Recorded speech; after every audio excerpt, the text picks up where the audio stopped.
Good morning, and welcome to our MSJ office. Welcome to members of the media.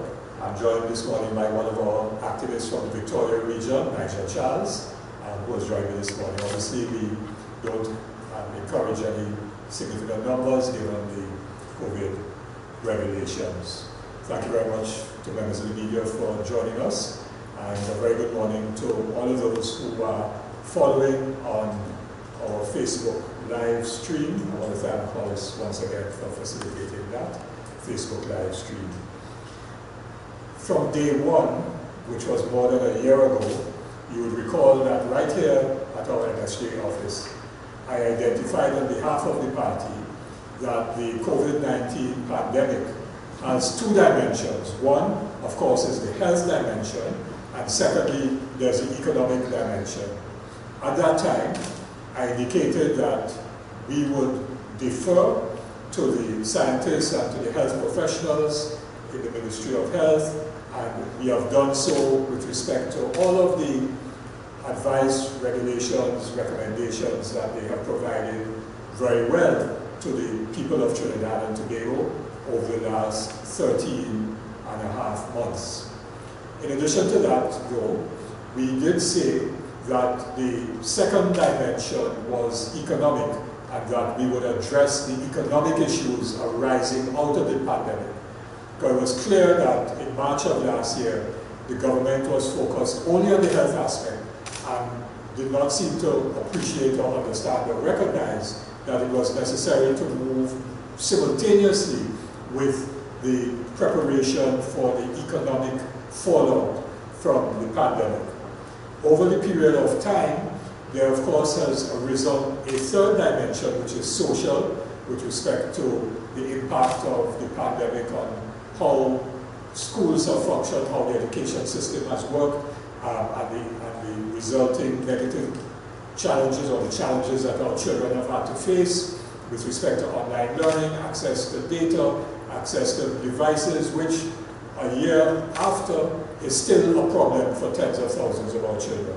So there's been that third issue of the social dimension. One part of the social dimension of the pandemic has also been issues of mental health, where while mental health, of course, is health, there are social implications as people have had to grapple in families with mental health challenges, people being cooped up, lack of money, anger, frustration, all kinds of things like that. Not being able as children to interact with their peers and to be able to play and engage in normal activity as children. A whole range of things have emerged in terms of the social dimension of this pandemic. But we want to focus again on the economic aspect of the pandemic. We have refrained from being critical of the government's handling with respect to the health aspect of the pandemic, except for our concern, which we have expressed on a number of occasions earlier this year, that the government was slow, notwithstanding what the Prime Minister said about vaccine apartheid, which is a reality in the world today, where the rich and powerful countries have garnered most of the vaccines to themselves, and there's a challenge of access to vaccine. Notwithstanding all of that, we still believe that the government has been very slow with respect to trying to obtain sufficient vaccines for the people of Trinidad and Tobago who need them, and therefore, as a result of that, we are going to be very slow to get to the point of some level of what has been popularly known as herd immunity, where 70% or thereabouts of the eligible population is vaccinated or has had the virus, and therefore we could get to the point of relaxing significant aspects of the health regulations. But we're very slow, and the rate that we are going at, we probably will not get to that point of herd immunity of the population until about a year from now, at the current rate, unless something drastically happens between now and then. So that has been our one critique of the government's management of the health aspect of the pandemic, the slowness in obtaining the vaccines, and we heard the Prime Minister's explanations. But we still think that the country is way behind where we ought to be and where we need to be with respect to the obtaining of vaccines. But what really concerns us is the economic dimension. And it is this to which I want to speak this morning. And the second lockdown, as it is now being popularly described in the media, the second lockdown, which began on Thursday night, has had a huge impact on tens of thousands of workers.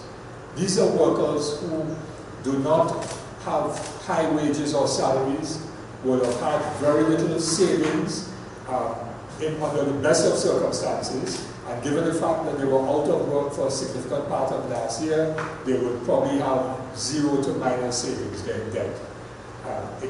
We're talking about workers in the restaurant sector, fast foods, other restaurants, workers in shops, in the malls, different kinds of shops in the malls, workers in casinos, workers in gyms and other such places, hairdressing salons and small business people as well have also been very badly affected by the second lockdown, as they were during the first lockdown.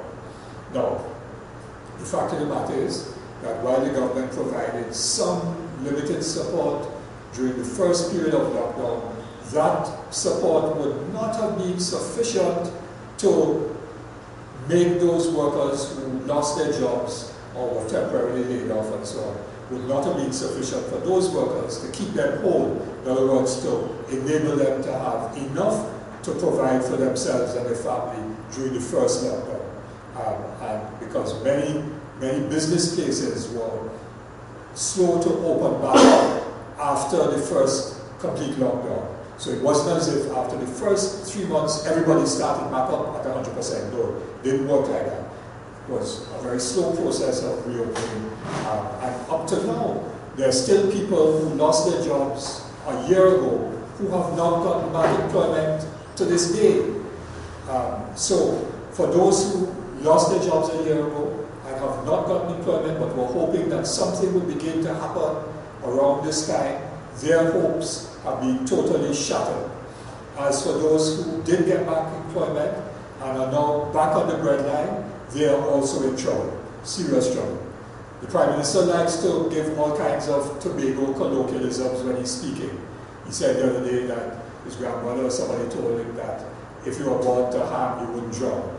Well, Prime Minister, there are lots of people who were never born to be harmed at all, but you have put them out to harm, figuratively of course, and look at it in the other way. They are drowning right now because they can't keep their head above water, because they just don't have money to buy food, to put on the table, to be able to take care of basic needs like rent and phone bills, and the cost of Wi-Fi or data for their children's devices, and so on. To put it another way, Prime Minister, you have thrown all of these workers in the bamboo. They've been thrown totally in the bamboo. Now, a lot of businesses, and we're focusing here particularly on small businesses, we're not concerned necessarily about the big conglomerates that control some of the large franchises for international restaurant chains. But there are a lot of small businesses who had food operations in malls. There were also a lot of small businesses operating in some of the malls and so on, whose businesses depend on cash flow. Money comes in, money goes out, and it keeps turning around. They're not generating huge savings or generating large amounts of capital to be able to accumulate enough to take them through long periods of economic shutdown. They're operating on cash flow and turnover. And therefore, when these businesses have got hit again, they're in serious trouble. So we are speaking today as MSJ on behalf of the tens of thousands of workers who are now out of work again for at least 3 weeks, maybe longer, we hope not longer, but at least 3 weeks. They're now out of work and therefore they have no money coming in for the next 3 weeks. Those large international franchise holders of restaurant chains, fast food chains, and so on, are in a position to assist their workers for the next 3 weeks or to pay those workers for the next 3 weeks. And we are demanding that the Prestige Holdings chain, KFC and so on, that those workers get paid for the next 3 weeks. And by them, because they have enough to carry them through, the company that is can carry them through. And there may be some other companies that are also able to pay their workers for the next 3 weeks. But there are a lot who can't. And for those who can't, and for those workers who are suffering, although the government says it has no money, and yes, the government's financial situation is not good, we believe the government has to find a way of assisting the workers who have been hard hit again for this next 3 weeks. Assist them in one form or the other. You can't just show them in the bamboo and leave them and say, well, fend for yourself. That is not good enough. Because when those families, many of them single parent mothers who are working, not having money coming in, how are they going to feed their children? How are the children going to learn? They might have children who have SCA coming up, who might have other exams coming up, and therefore need the devices and the Wi-Fi and the data for online learning. If they don't have money to pay, they might buy it every week, buy a phone card every week to get data for the week. If they don't have that money, how they buy the phone card for the week? That's how people live in our Prime Minister. You don't live like that. And the ministers don't live like that. And the controllers of the economy don't live like that. But hundreds of thousands of our people live like that from day to day, from pay week to pay week, from pay month to pay month. And often they can't make it to pay week, the end of the pay week or to the end of the pay month. And they need assistance. And the MSJ is demanding that they will provide it with support. We cannot throw our citizens in the bamboo like that and leave them to drown in their economic suffering. And people are suffering big time. And that is what we want to see. Related to the economic issue is, once again, we have to ask the Prime Minister, where is the roadmap for recovery? Big fanfare, they launched a roadmap for recovery team last year, 20-something people, and they drafted in others, presented a report, which the public has never seen the full roadmap for recovery. Where is it? What is happening with it? Because from June last year, when it was supposed to be completed, to now, which is 11 months, yes, almost a year has gone by. Things should have been happening in those 11 months to ensure that sufficient economic growth and activity was taking place in the economy that would have put government's revenue in a better position, put our foreign exchange situation in a better position, and created employment or income earning opportunities in other sectors, so that when the second lockdown came, as it did come, people would have been in a better position to manage that second lockdown. But there's been silence, deafening silence, about that roadmap for recovery. And that is not good enough. In fact, that is poor, totally poor. And it demonstrates that the government has failed with respect to the economic recovery of Trinidad and Tobago. And we call them out on that today. So that's what we want to say in relation to economic issues. The last one I want to make is that we call once again, and this happened last year, when there was some line at a pool down in the west, and there was, police went and then said they couldn't do anything, and the Commissioner of Police said it was a private premises and a private activity, and the police couldn't intervene. Now we're hearing a completely different story from the police and from the Prime Minister, because last time the Prime Minister had a different view to that of the Commissioner of Police. Now the Law Association has come out and criticizing the Prime Minister, seems to have walked back somewhat from a statement. The Attorney General made a long statement with a lot of words. It was really a lot of noise, signifying nothing, which is what the Attorney General's statement was, as is often the case. We are calling on the authorities, the Prime Minister, the Attorney General, Commissioner of Police, to sit down with some national security, sit down and meet with stakeholders like the Law Association. And it's wrong for the Commissioner of Police to be attacking lawyers and your association the way it does. Sit down and discuss this issue and work the thing out properly. Otherwise, citizens will just not be aware of where they stand with respect to the law on certain matters. So get your act together. That's what leaders are supposed to do, get your act together. And let me come back now to the economic thing in terms of inconsistency. It seems to us to be very inconsistent for there to be the closure of restaurants, but those restaurants cannot provide curbside pickup or online purchases, which would simply mean that the workers in the restaurant, some of them will be at work, and one or two service people to make sure that food gets delivered to curbside, so you can pick it up at the side of the road, or you get it delivered to your home. That has been stopped. But on the other hand, people could stand in a line to buy doubles or to buy other street food. Now, we're not suggesting that street food operations should be shut down, so I don't want people to get me wrong. We are all for that continuing. But it seems to be inconsistent to be able to line up for street food, or to line up outside a bank, or to line up outside the post office, or line up outside licensing office, or line up outside some other government agency or department, or some private business and so on. And you can't get home delivery of food out of a restaurant, or you can't get curbside pickup. To us, that seems inconsistent.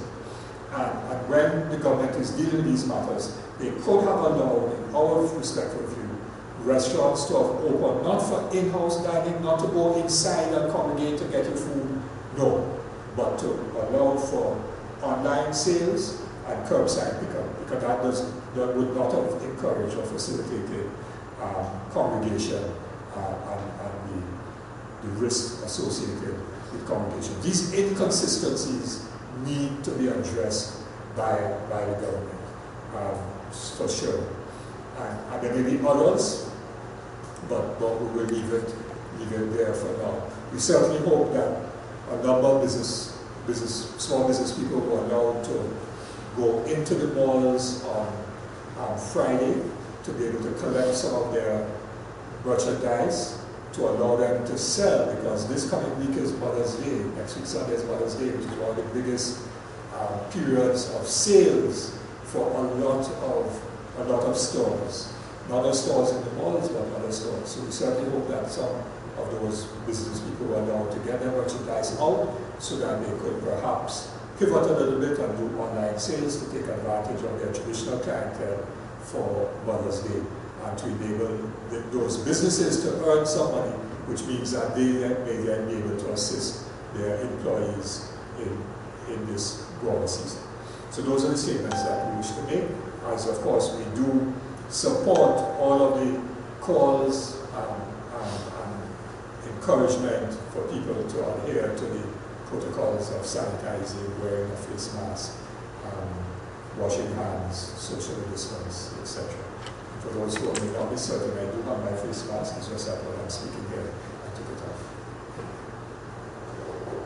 Okay, the questions. You spoke about the authorities having a conversation with the law association with regards to defining exactly what that law or that regulation is. Do you think that a similar conversation could be had with the restaurant owners, right, with respect to the delivery or, curbside pickup? Yes, certainly. I absolutely agree. And thank you for asking that question, because I admitted to say that in what I wanted to say. Yes, one of the complaints of the business community is that there's an absence of consultation, an absence of dialogue between themselves and the government with respect to this situation. Now, I'm not saying that the government could have given advance notice to some business people that there would have been a lockdown on restaurants, because then we saw what happened on Thursday when some restaurants were advertising specials to encourage people to come in and buy like crazy, as opposed to use up stock so they would get stuck with food in their freezers for 3 weeks. But that makes good economic sense. Sorry, but yes. Well, for them, yes, they had to do that to try to get rid of stock. But once it took place, there certainly ought to have been consultation right away to work out those things. Because it seems as if those who are making the decisions are not necessarily aware of how businesses operate, and not necessarily aware of how people live day to day as workers. And so they're making decisions here, not understanding the reality there. Or they're seeing one reality, which is the reality of this increase in the numbers of cases, which is extremely worrying. It is, especially with the Brazilian variant, the P1 variant now here. That obviously I think is a factor. I'm not an epidemiologist, but not a virologist, but that may be a factor in the spike. So it is very, very worrying. And I'm not suggesting it is not worrying. But those making decisions ought also to understand how people live and so on. And therefore, what are the implications of those decisions, and to see whether other things could be done to minimize the economic impact on people, workers, pockets, businesses, and so on, while at the same time maintaining the same level of health protection. And then how does it relate to, I mean, on one hand, closing down their businesses for a period of time, but on the other hand, in terms of generating revenue, your taxes and all of that, how does that impact on the whole GDP or, Well, this lockdown is going to cause another dip in the national income because there's less economic activity happening. People are not getting paid, people are not purchasing. So restaurants are closed, businesses are closed, so there's going to be another decline in our national income or gross domestic product. There'll also, as a result, be a decline in taxes to be paid. NIS will not be paid for workers who are not working during this period, and so that will impact negatively on the strength of our NIS system, which already is under challenge. And the government will obviously get less taxes as businesses have less activity and therefore have less profit and therefore pay less taxes. This is also going to affect as well taxi drivers, maxi taxi drivers, and so on. So let me speak for them too. Those self-employed persons, because there are going to be much fewer people traveling. A lot of the workers who are at home now, workers in the casinos, the fast food restaurants, and so on, and the fact that the public service now is not on 50% rotation, but it is only essential public servants, it means that a lot of people who would normally take public transport are not now going to be taking public transport. And the primary means of public transport in this country is the maxi taxi system. So they are also going to be adversely affected.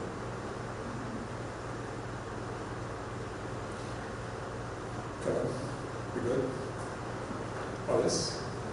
So you're basically Sorry. So the issue is not that the government doesn't implement new measures, but it's what you do, or how you do it. It is, yes. In other words, the spike clearly needed intervention by the government. I'm not suggesting the spike did not need an intervention. But the form of the intervention, in other words, close restaurants for all in-house purchases, dining, and so on, but allow curbside pickup and online delivery. That would have enabled some more people to work. I'm not saying it would be everybody, but some more people could have remained in employment.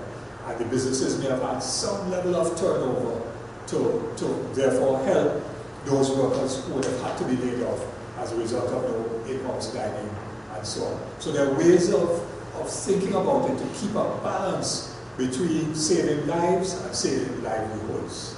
The government has not done a good job in terms of saving livelihoods, people's income, people's ability to provide the basics for themselves and their families. Something is now, before the Easter weekend, we had that holiday, back to celebration, so people start to come down, and they have Easter weekend parents to talk about how many people were booked to go to the Tobago. So annually we know how Easter weekend is going to be. But when you're talking, some people congregating, partying on these parties and tours, I think the government has this its public health measures. It has its public health regulations. But do you feel that where it falters is in enforcement? Because you still have situations where you see on social media and the media people lining inside and outside bars. But people see that, but you're seeing fewer arrests when it comes to those type of things. Yeah, there clearly was laxity in the enforcement over the Easter period because the regulations were still, what was it, 5? No more than 5 persons at the time, was it 10? Maybe 10 to congregate. So, you know, people were violating and there was lax enforcement. But there was also a certain, quite a significant amount of laxity on the part of citizens themselves, of dropping the guard and freeing up. And that also would have allowed for the spike. What would be useful to hear, I would say I'm not a scientist, but we hope that the people responsible for tracking this data can give us some indication as to the impact of the P1 variant on the increase in the number of persons who have gotten the virus. In other words, how many persons came in P1, have been diagnosed with P1, if it is 15 or so, how many persons did they infect? You know, to get that kind of understanding as to whether that has been a major factor, or was it just the standard virus that has been around. That information would be useful, but it's not critical for our decision making as citizens. As citizens, we have to do the right thing. So this is why I am supporting the call, and we have always supported the call for citizens to do the right thing, of social distance, not gathering numbers, to sanitize, to wear masks, and so on. We all have to do the right thing. But at the same time that the government and the authorities are asking people to do the right thing, the government also has a responsibility to do the right thing. And you can't just say, okay, 10, 20, 30, 40, 50,000 people now are going to be home for 3 weeks without pay, and you wash your hands of that and say, well, tough now. And that's just not good enough. We have to be our brothers and our sisters keeper and ensure that those tens of thousands of people who are out of pay for the next 3 weeks are taken care of, either by their employers directly or by the government itself. And there was some argument that in some of the Caribbean islands they closed the beaches so Easter weekend going what happened. I mean, do you think that is something that could have prevented this type of spike from taking place? Okay, well, I'm not I try to avoid some of those questions on the epidemiology of it. I'm not an expert in that area, so one can surmise as a layperson that maybe if the beaches were closed, we would not have that spike. But I'm not that is what the Dr. Hines and his team have to tell us, that the persons who got COVID over the last month, almost a month, because Easter was almost a month ago, and the last 3 weeks, those 1,000-odd people in the last week that got COVID, they could then identify how did they get it. The science has to tell us that, the data has to tell us that. I don't want to speculate, and so I really don't want to speculate. And that's why I'm saying it would be useful to get that kind of data analysis if the Ministry of Health can provide it. So we understand whether it shows that the restaurants or the gyms or water supply actually causing the spikes. That's another question, because some people are querying whether the restaurants were locations of spread. Again, I can't answer that from a scientific point of view, and I don't want to speculate.